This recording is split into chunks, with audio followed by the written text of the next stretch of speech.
Hello friends, आज की video most important video है। बहुत सारे कमेंट आते हैं मेरी हर एक वीडियो के नीचे, सर डोर से नॉइस आ रही है, सब जब मैं गाड़ी चलाता हूं तो चू चू चू चू की आवाज़ आती है। कुछ लोग कहते हैं अजीब सी खड़खड़ाहट की आवाज़ है और गाड़ी चलाते समय बहुत इरिटेट करती है।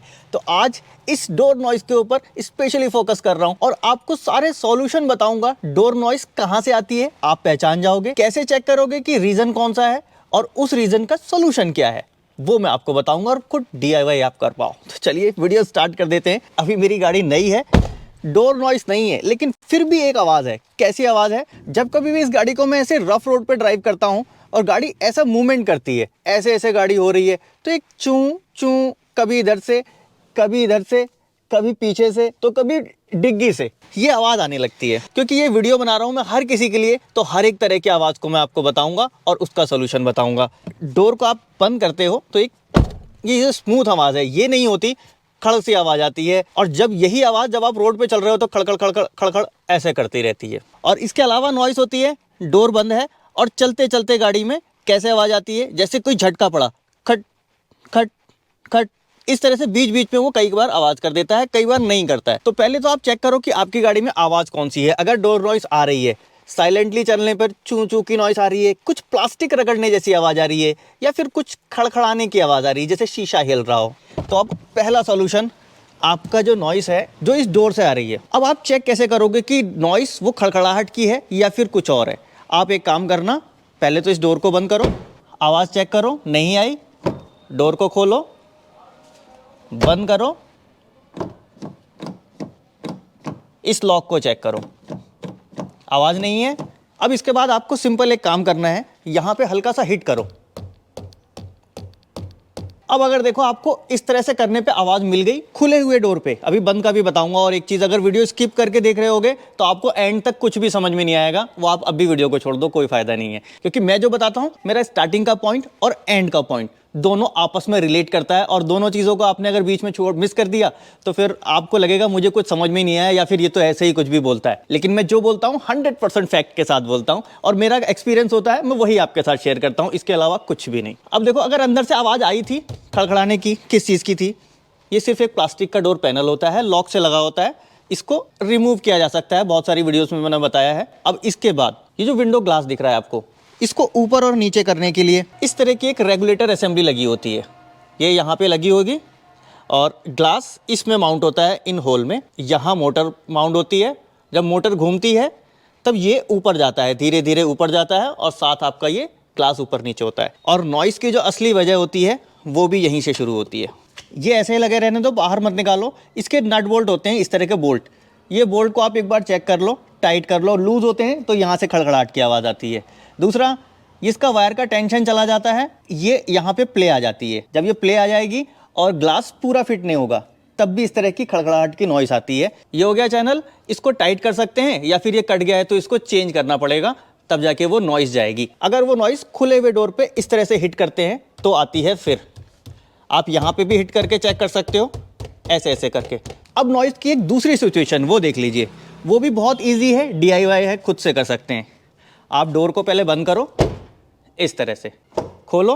देखो, पहले ये लॉक होता है, ये लॉक है, और ये इसमें लगा हुआ है हिंज है, इसमें जाके ये लॉक होता है, बंद होता है जब आप डोर बंद करते हो। इसको बंद करो, यहाँ से दबा के देखो, कोई नॉइस तो नहीं है। अगर नॉइस है और ये अंदर जा रहा है, ज़्यादा मूवमेंट कर रहा है, प्ले कर रहा है, अब इसका सोल्यूशन क्या होता है ये देख लो। सबसे पहला सोल्यूशन सिंपल, आप एक ऐसे लकड़ी का टुकड़ा लो, एक हैमर लो और इससे हल्का हल्का हिट कर दो जितना आपको ज़रूरत है, और फिर आप डोर बंद करके चेक करो, वो प्ले चली जाएगी, वो नॉइस चली जाएगी। अब ये हिट करने से पहले एक चीज़ और चेक कर लेना, अगर आपके डोर में प्ले है, आप इस हिंज को चेक करो। कैसे? इस तरह से देखो, सीधा दिख रहा है। यहाँ पे कई बार ये कट जाता है क्योंकि लॉक बार बार आता है, टकराता है, तो ये हिस्सा कट जाएगा अंदर की तरफ से। अगर आपको लग रहा है अंदर की तरफ से ज़्यादा कटा हुआ है, सिंपल सोल्यूशन है, ये 2 पेच है, इनको खोल दीजिए, निकालिए और इसको वापस से ऐसा पलट लीजिए और फिर ऐसा फिट कर दीजिए, टाइट कर दीजिए उसी जगह पे। और कुछ हिंज अलग टाइप के होते हैं, डिफरेंट होते हैं, तो वो उसको पलट के काम नहीं चलता, नया लेने पड़ते हैं, या तो फिर आप लेफ्ट का राइट में और राइट का लेफ्ट में कर सकते हो। और ये सारी प्रॉब्लम आती है, कुछ गाड़ियाँ पुरानी हो जाती हैं तब, ये प्रॉब्लम को इंक्लूड कर रहा हूँ मैं। और नई गाड़ी में भी आने लग रही है आपको, कुछ ही पुरानी 2-4 महीने, 6 महीने, साल भर, 2 साल पुरानी गाड़ी है तब भी आवाज़ आ रही है, तो उसका पॉइंट अब आ रहा है, वो सबसे इंपॉर्टेंट पॉइंट है। लेकिन उससे पहले एक चीज़ और आपको एडजस्ट करनी पड़ेगी। आपने ये एडजस्ट कर लिया तब भी नॉइज़ आ रही है। कई बार क्या होता है, इस लॉक के जो 3 बोल्ट दिख रहे हैं आपको, ये लूज़ होते हैं और इस लूज़ होने की वजह से लॉक हिलता है, प्ले आती है और आपको वो नॉइज़ आती है। आपको ये बोल्ट चेक करने हैं, टाइट है प्रॉपर चेक कर लीजिए, और अगर लूज़ हैं तो एक बार इसको एडजस्ट कर सकते हैं, लॉक हिलेगा। जब ये लूज़ होंगे तो हिलेगा, हल्का सा पीछे करके और टाइट कर लीजिए, प्रॉब्लम आपकी वहां सॉल्व हो जाएगी। अब आती है बारी उस नॉइज की जो लोग परेशान रहते हैं, नई गाड़ी होने के बावजूद भी चूं-चूं की नॉइज आती है, या फिर गाड़ी लेने के 2 महीने, 4 महीने, 6 महीने बाद वो चूं-चूं की नॉइज आने लगती है और आपको लगता है यार बिल्ड क्वालिटी बहुत खराब है, पार्ट देखो अभी से चूं-चूं की आवाज करने लगे। तो वो क्यों करते हैं वो दिखा देता हूँ। लेकिन जब ये कंप्लेन लेके आप सर्विस सेंटर पे जाते हो, क्योंकि आपकी गाड़ी तो वारंटी में है, उनको बोलते हो साहब डोर से नॉइज आ रही है, वो एक काम करते हैं, आप ध्यान देना पॉइंट को बिल्कुल ध्यान से। तो आप देखना एक इस तरह का कपड़ा लेके आएंगे, वो भीगा हुआ कपड़ा होगा और ऐसे ऐसे यहाँ पे ऐसे ऐसे करते हुए दिखेंगे आपको, और बंद कर देंगे, बोलेंगे साहब सही हो गया। अब ये इनकी सबसे बड़ी गलती होती है, क्योंकि ये आपकी प्रॉब्लम उस समय सॉल्व कर देते हैं, आप खुशी खुशी घर जाते हो, अरे वाह जी बहुत बढ़िया अब तो सही हो गया। लेकिन कुछ दिनों बाद वो प्रॉब्लम आती है और जब गाड़ी वारंटी से बाहर जाती है तब आपकी ये जो रबर बीडिंग्स हैं, ये बीडिंग्स पूरी जवाब दे जाती हैं और आपको चेंज करनी पड़ती है। अब कोई ऐसा करे उसको तुरंत रोक देना, चेक करना, उस कपड़े को सूंघ के देखना। आप जैसे स्मेल लोगे उसमें डीजल की या फिर ऑयल की स्मेल आ रही होगी। वो लोग क्या करते हैं, डीजल लगाते हैं या फिर ऑयल लगाएंगे, इंजन ऑयल, और इसको क्लीन करना शुरू कर देंगे। अब करना क्या चाहिए, देखो नॉइज जो आती है चूं चूं की, वो यहीं से आती है। क्यों आती है, इस रबर पे आप देखोगे कैसे ऐसे मार्क्स बने हुए हैं इस टाइप के, जबकि ये रबर नहीं है। इसका मतलब क्या है, रबर नीचे को दब रही है। जब आप डोर बंद करते हो, एक रबर ये वाली जाके डोर पैनल पे टकराती है, ये जो यहाँ पे रबर लगी है ये जाके इस बॉडी पैनल पे टकराती है। आवाज़ जब आती है जब आप डोर को बंद करते हो, और वो चूं चूं की आवाज़ इस रबर से आती है। आवाज़ कैसी होती है एक बार सुना देता हूँ आपको। आई आपको, ये चूं चूं की आवाज़ थी।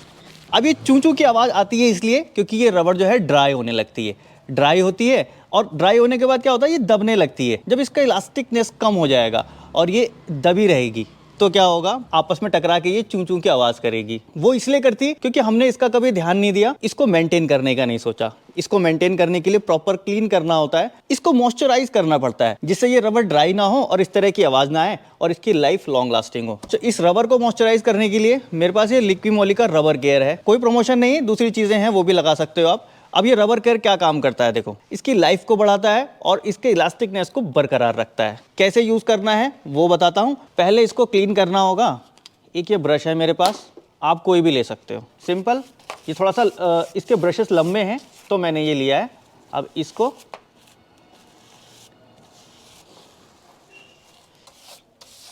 रबर को क्लीन कर लीजिए, और ज़्यादातर डस्ट यहाँ जमी होती है क्योंकि ये क्लीन करने से रह जाता है। पूरा क्लीन हो गया। अब आपको क्या करना है, एक कपड़ा ले लीजिए कॉटन का या फिर माइक्रोफाइबर, जो भी आपके पास हो। चाहो तो पहले वेट टॉवल से इसको पोंछ सकते हो। वेट माइक्रोफाइबर टॉवल से आपने रबर को साफ़ कर लिया, गंदगी निकल गई जो डस्ट चिपकी थी। मैंने ये सिंपल कॉटन का कपड़ा लिया है, आप चाहो तो फोम पे भी अप्लाई कर सकते हो, माइक्रोफाइबर टॉवल पे भी अप्लाई कर सकते हो। स्प्रे करना है, इसको लेना है और इस तरह से इससे क्लीन करना है। इससे देखो ये साफ़ भी होगा, मॉइस्चराइज भी होगा, और इसकी जो इलास्टिकनेस है ये बरकरार रहेगी। और यही जब ख़त्म हो जाती है तो क्या होता है, डोर आवाज़ करता है, रगड़ता है, चूं चूं करेगा, खड़खड़ करेगा, तरह तरह की आवाज़ें अलग अलग मूवमेंट पे वो पैदा करता है। ज़रूरी नहीं कि ये ले लेना है आपको, अगर मिलता है तो बहुत अच्छी बात है, और नहीं मिलता तो आप इसकी जगह सिलिकॉन पॉलिश भी यूज़ कर सकते हो, या फिर रबर पॉलिश मल्टीपर्पज़ जो आती है उसको यूज़ कर सकते हो। लेकिन नीचे वाला हिस्सा, क्योंकि यहाँ पे सबसे ज़्यादा डस्ट और मिट्टी जमा होती है, और जब हम डोर बंद करते हैं तो फिर वो उससे रगड़ती है। अब इस वाली रबर को भी सेम वैसे ही एक बार ब्रश से क्लीन कर लेंगे, ताकि इसके अंदर कुछ फंसी हुई डस्ट वगैरह वो ना रह जाए। स्प्रे किया और इसको भी ऐसे ही साफ़ कर लिया, मॉइस्चराइज भी हो गया और क्लीन भी हो गया, रबर की लाइफ बढ़ गई। और एक चीज़, जो लोग बहुत ज़्यादा ठंडे इलाके में रहते हैं, वहाँ बर्फ़ पड़ती है, हर चीज़ फ्रीज़ हो जाती है, तो उन लोगों के लिए बहुत फ़ायदेमंद है, क्योंकि इसको लगाने के बाद, एक बार इससे क्लीन करने के बाद ये फ्रीज़ नहीं होंगे, जमेंगे नहीं। और नॉर्मल एरियाज़ में रहते हैं तो आप सिलिकॉन पॉलिश को भी यहाँ पे यूज़ कर सकते हैं, अगर नहीं मिलता ये तो। लेकिन कभी भी पेट्रोलियम प्रोडक्ट्स जैसे कि डीजल, या फिर engine oil, gear oil, grease, इस तरह की चीज़ों को बिल्कुल भी अवॉइड करना है। क्या होता है कि उसके बाद ये रबर स्वेल हो जाती है और स्वेल होने के बाद ये बिल्कुल ख़राब हो जाएगी, फिर आपको ये चेंज करनी पड़ती है। डिग्गी में भी ऐसे ही रबर लगी होती है, इसको भी आपको ऐसे ही क्लीन करना है, क्योंकि इस तरह की आवाज़ डिग्गी से भी आती है, उस डोर से भी आती है, इधर से भी आती है। और एक पॉइंट डोर के नॉइस करने का, आप जब ये डोर खोलते हो एक तरह का ये स्टॉपर दिखता है आपको, और इसमें 2-3 पॉइंट्स बने होते हैं। देखो ये स्टॉपिंग पॉइंट है इसके डोर के। आपने एक बार किया, ये स्टॉप यहाँ पे हुआ, फिर एक बार किया, यहाँ पे हुआ, फिर अब लास्ट में ये बंद हो जाएगा। जब ये प्लास्टिक कट जाती है, ये स्टॉपर कट जाता है, तो ये इसकी वजह से भी आवाज़ आती है, खड़खड़ाहट की वो आवाज़ होती है। आपको करना क्या चाहिए, इसको प्रॉपर क्लीन करना चाहिए और क्लीन करके इसको लुब्रिकेट करना चाहिए सिलिकॉन ग्रीस के साथ। तो फिलहाल ये छोटी सी एक वीडियो मैंने आपके लिए बनाई थी, हर तरह की डोर नॉइस को मैंने आज क्लियर कर दिया, उसका DIY सॉल्यूशन भी बता दिया। और ये प्रोडक्ट का कोई भी ऐसा प्रमोशन नहीं है, मैंने मार्केट से बाय किया था। देखूंगा अगर मिलेगा ऑनलाइन तो मैं इसका लिंक दे दूंगा डिस्क्रिप्शन में, या फिर कुछ सिलिकॉन पॉलिश होंगी उसका भी लिंक दे दूंगा। आप डिस्क्रिप्शन एक बार चेक कर लेना, और ये वीडियो अगर अच्छी लगी हो तो प्लीज़ इसको लाइक ज़रूर कर देना। मन में कोई भी सवाल या कोई सुझाव ज़रूर कमेंट बॉक्स में लिख के जाएँ। मिलूंगा आपसे नेक्स्ट वीडियो में ऐसे ही किसी इंटरेस्टिंग टॉपिक के साथ। Thanks for watching.